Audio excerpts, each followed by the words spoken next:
All right, let's do our unboxing.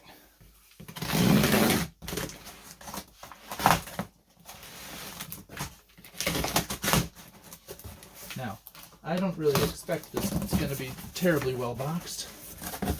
Well, it might be, you never know. Because I paid almost nothing for this.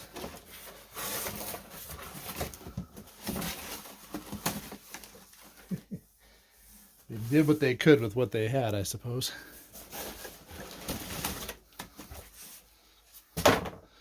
Chip boxes kind of wedged in here. All right, let's get this up onto the table. Well, it's a big bugger.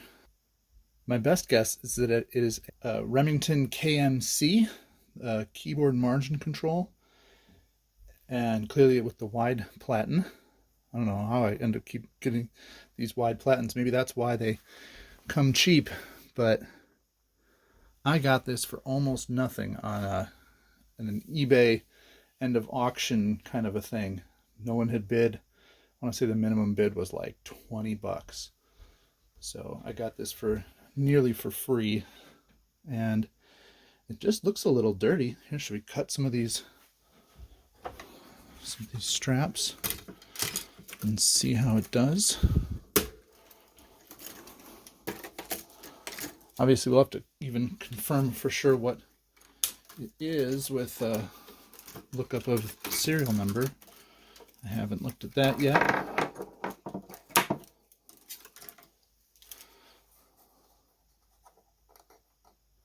Interesting paint here. Must be the back of a sticker or something that came off.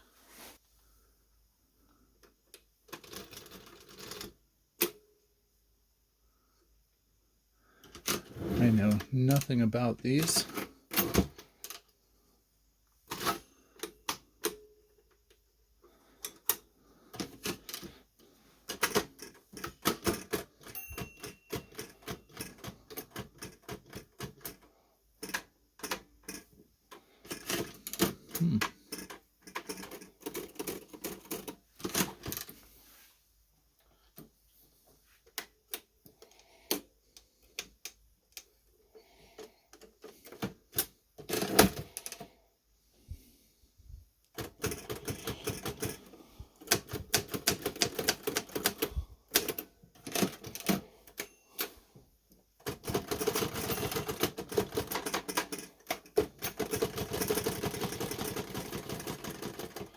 So clearly I'm going to have to learn how these work, but it appears that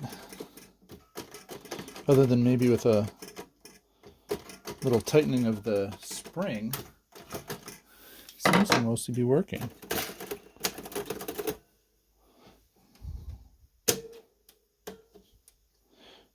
And again, I know nothing about these, so I'll have to learn. Maybe I'll teach you guys some stuff as I go.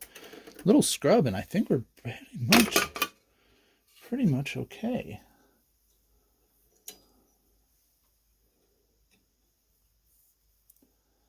Looks like I need a spool.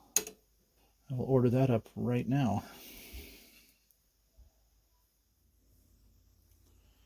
Well, we're out here in my shop again with the Remington Rand KMC, and I think all I've done so far on this has just been the unboxing with you guys. What did I find? The machine mostly works. Advances. I think basically all the leverage works. All of the selectors that I can find seem to do their job. It's a little dirty on the keys. That's fine. We can clean that. The front panel's dirty. The rest of it isn't even actually all that dirty. The keyboard margin control buttons are, well, maybe they're starting to work themselves out a little bit, but they don't actuate real well, and you kind of have to play them together and pinch them out a little bit. So we're going to try to work on that at some point, because that's kind of the main feature of this machine, isn't it? I don't have anything else as new as this yet. This is, I looked it up, it's from 1945. It's actually the same year as my Smith Chrono Silent, so these are my two youngest machines for now. It's got one flaw, that needed to be addressed right away. And that's because this thing is so heavy. The fact that it doesn't have any rear feet has become a real problem. So, without further ado, we got to figure that out. Now, I did some searching, and I could not quickly find Remington Rand KMC feet. What I did find was some Remington Rand noiseless feet. Since it looks pretty similar to those feet, and it's Remington Rand, about the same era, I'm hoping these will at least do for us for the time being. And maybe they'll just be good enough, I don't know. It's the rare piece of a typewriter where I can actually use my big screwdriver. So I'm going to do it just for the fun of it. Oh, do they fit? Oh, they fit. And, you know, look pretty reasonable.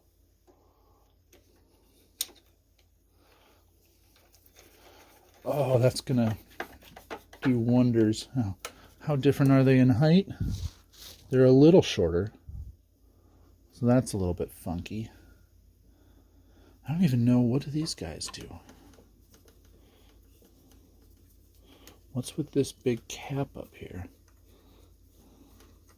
See, it's got, okay, I can see it's got a similar cap to that one, but this one's got a bushing. I bet if I took that bushing out, it would be a little closer, but I think I want the bushing.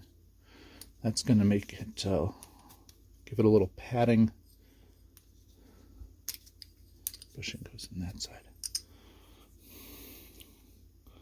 Maybe gives it a little better of a feel. I don't think it's going to matter too much if the front and back are a little bit tilted. Just purely the fact that it's off the ground and not dragging. Every time I would try to move this thing, being so heavy, it was scraping along the table. Oh, and now I can at least get my fingers under it and give it a slide. Oh, that's so much better. Whew. Now, the second problem turns out not to have been as much of a problem as I thought. So when I first peeked in here, the first thing that seemed obvious to me was that it is missing a spool. And I thought, well, this has got some kind of a reverser or something.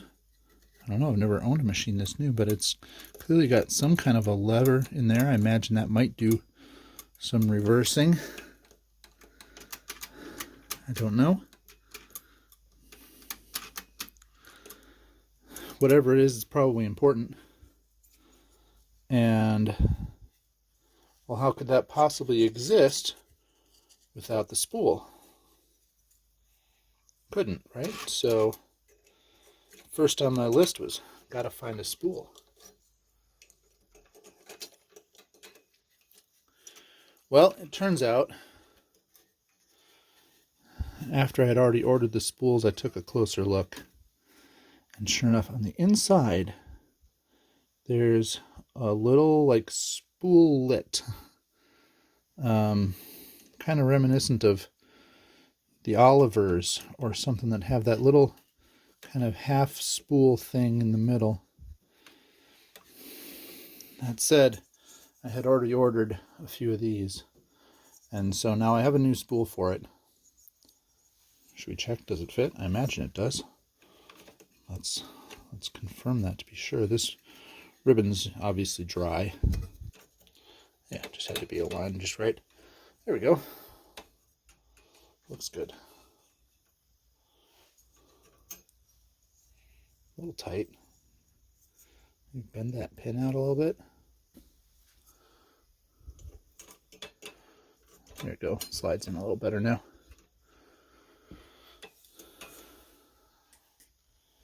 Yeah, they're not perfectly matched, but I do not care that much.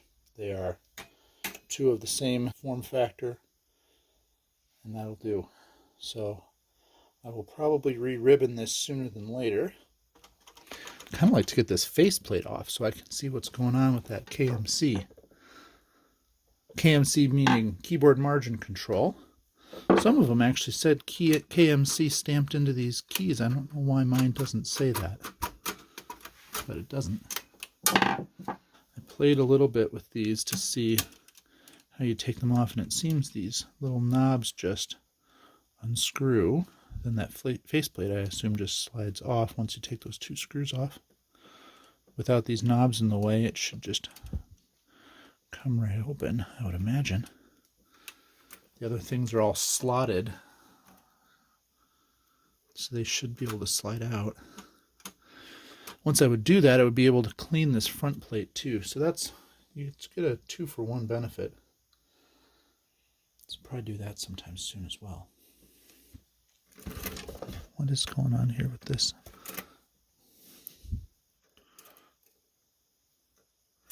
Is that the number 1 over here? What does that say? Hold on, now I gotta clean this key.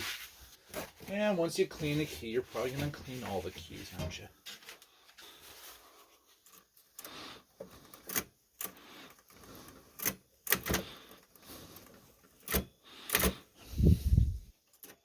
Nope, it's a star. Star and a dash. All right, let's clean all the keys now that we're doing this, huh? The old margin release bell trick.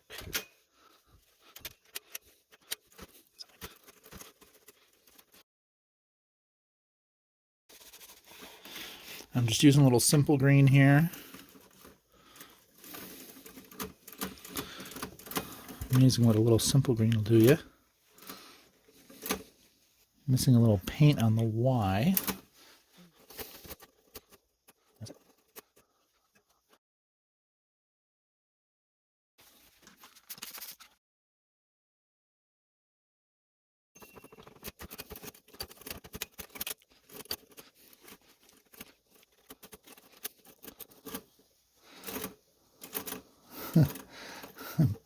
Washing away the letter R. Someone filled the paint with the R and the E here with what appeared to just maybe even be white out. So the simple green is just washing that away. Didn't see that coming. The shift key may have been badly repainted at some point.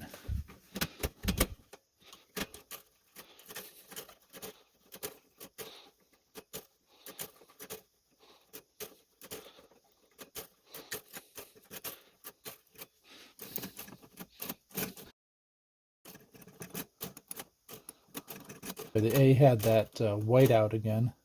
Looks like I can see the M. N is coming up with that too.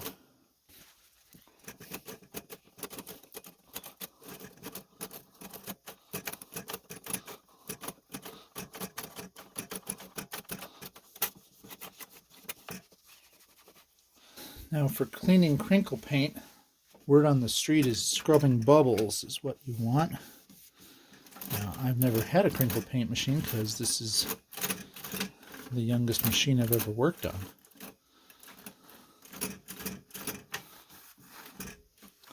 But it kind of makes sense. Get in the crevices of the paint. The paint has some texture to it, and the scrubbing bubbles would get in there and work it.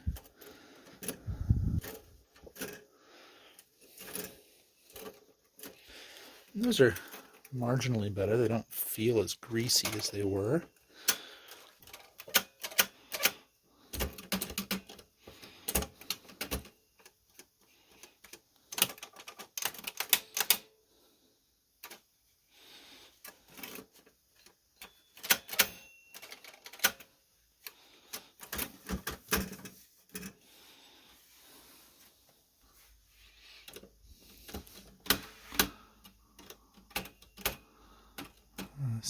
The shift is not returning very quickly. It's probably gummed up inside there. Should we do a quick re-ribboning? I think we should. And this is well, at least a 2-color. It's got actually four 4 selectors here. Let's look. So this is clearly black and red. It lifts higher. White is stencil. I'm not sure what this dashed line is. Raises the ribbon vibrator as if it was red. So I don't know what that is. Either way, it certainly is a 2-color machine, so we'll put 2 color on it.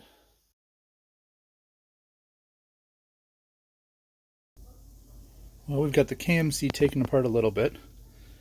We've got the scrub and bubbles going on the removable pieces. And then when those are done, we'll get to this bit there. Already given it a little bit of a vacuum. Just kind of getting some of the basic grime off of it. Well, we've done a bunch of cleaning in here. Got in there with some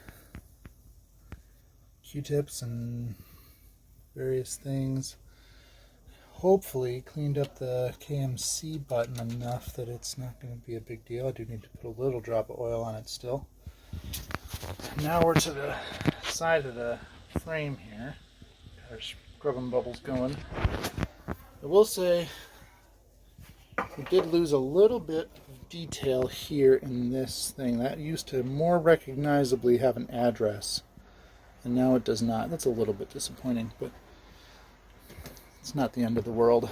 And I think that'll be the most that we're going to lose. Scrubbed in and up through the tab settings here as best as possible. It's a little hard to get into all of them, but the ones that were easily accessible at least. And yeah, it's going pretty well. Should clean up nicely. It wasn't too bad, really. But as you can see, even the scrubbing bubbles, this is after scrubbing it one time, and then the scrubbing bubbles. Look how dirty it is. Ugh. Anyway, I'll keep going. It's looking better and better. I'm starting to do some scrubbing on the key slugs themselves. I'm not going to film all of this because it's just going to be quick and dirty, but machine's starting to look better. It's certainly cleaner than it was. As anything, it's still not perfect. Oh, one thing I did notice, this bit here that I thought was some kind of a sticker or something, it's actually a lack of paint. So we're going to have to deal with that.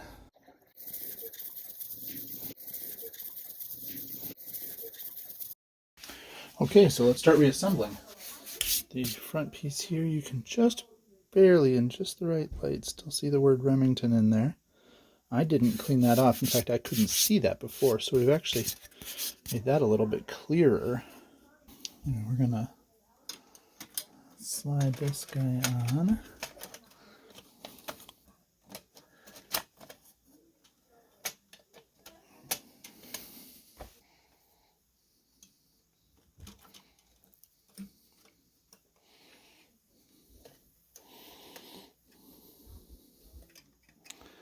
Now this is actually the important step here because this was the thing that wasn't working. So let's see.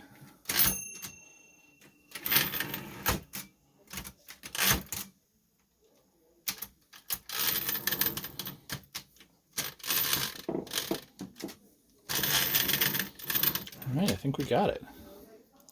It's just dirty, which is good. That's a thing we can fix. As I'm editing the video, I feel like I didn't do justice to the actual KMC element of the device here, and seeing as it is the key feature, kind of felt like I should come back and show you just a little bit better what the keyboard margin control does. Doing this in post, so if it looks like the machine is cleaner, it's because it is. I'm going to start by popping this cap off. You can just take that little flathead screwdriver, very carefully stick it between the shell and the frame up here, and that just will cause this to pop off. And now you can see the 2 margin positioners. It's very much like the margin positioners you'd see on other typewriters, except on those you grab them by hand and press a button or a lever or something to move them. All right, we're coming from an extreme angle here now because I wanted to be able to show you that this here is the mechanism that positions the two margins. So if we move to the left margin, see now we've hit the left margin.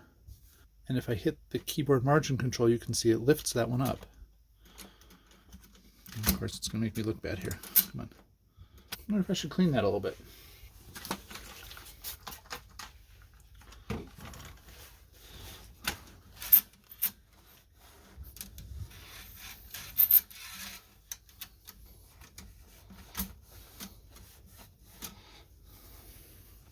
That was pretty dirty. The rail that it slides on itself was a little dirty, and so I think that was what was causing it to behave a little badly.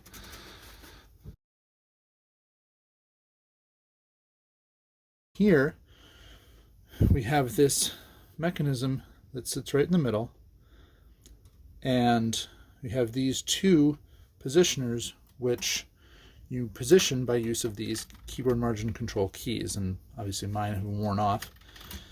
But you move that margin to where it's over the positioner, and then when you press the key, you actually capture that margin, and now you can move it. We do the same if we go to this side, and we hit this key, and we can carry it along with us as well.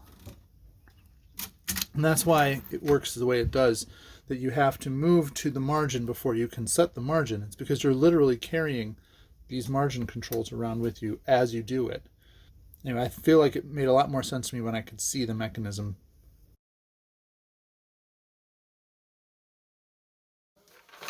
Let's put these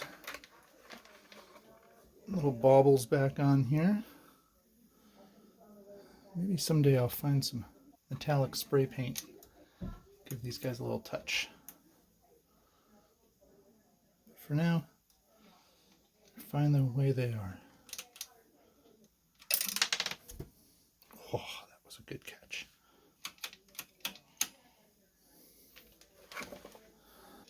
And put this guy on there.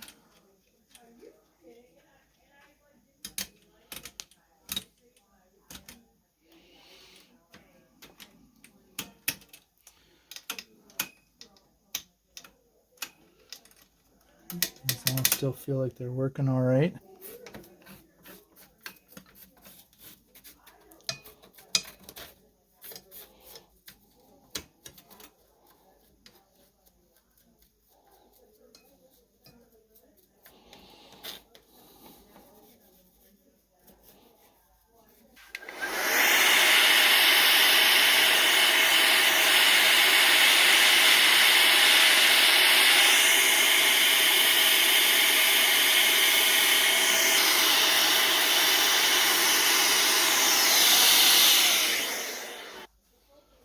Let's reassemble, I guess, the feed rollers. This one goes in the back.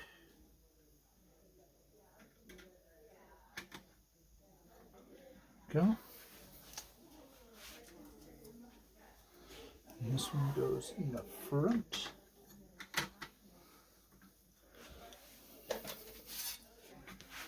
And how do I do that?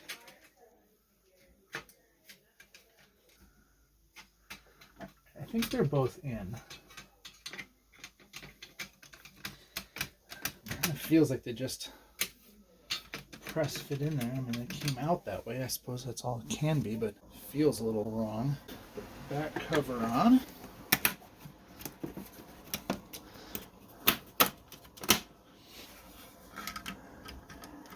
And then this top cover. It's going to go under that, of course. Now it should go on fairly easily, I would hope. There we go.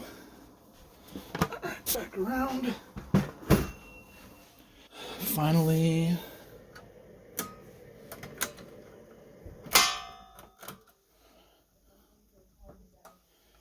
Finally the platen.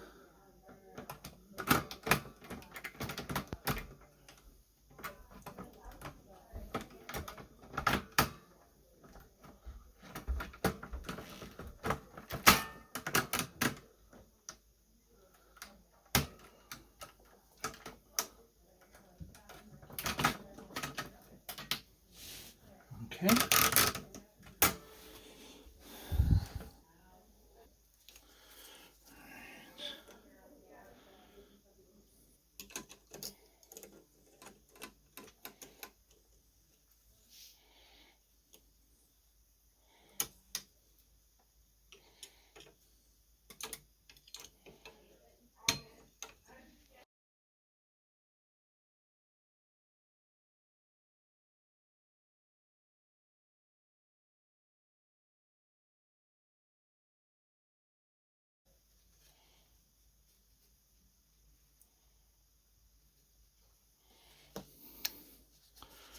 Let's do the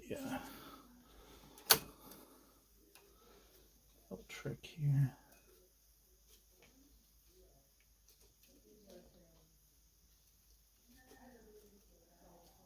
One.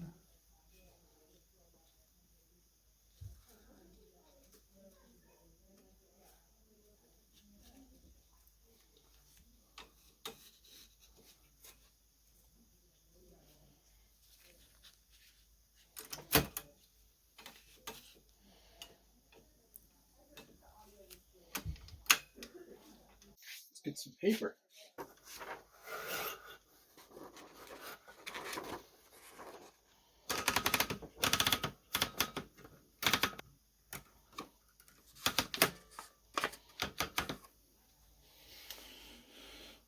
And let's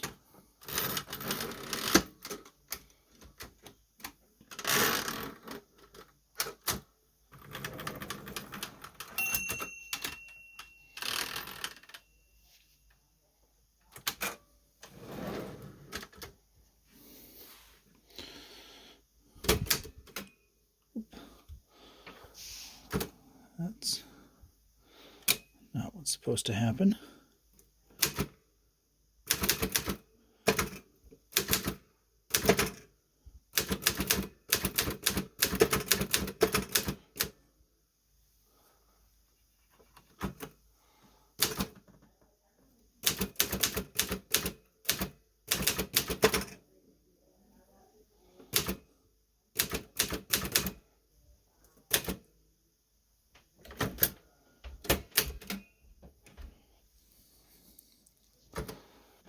A couple of sticky characters, it looks like.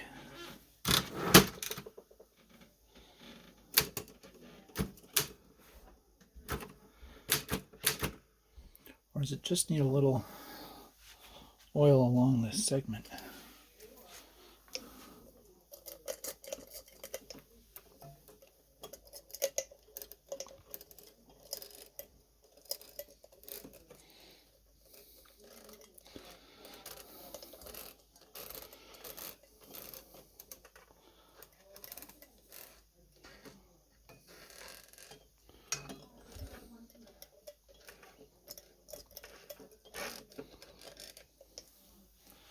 Didn't look like it was really sticking in the guide.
think it's pretty well going there.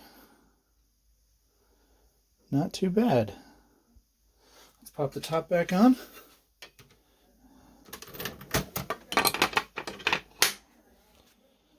And there you have yourself a, let's give it just a little more of this.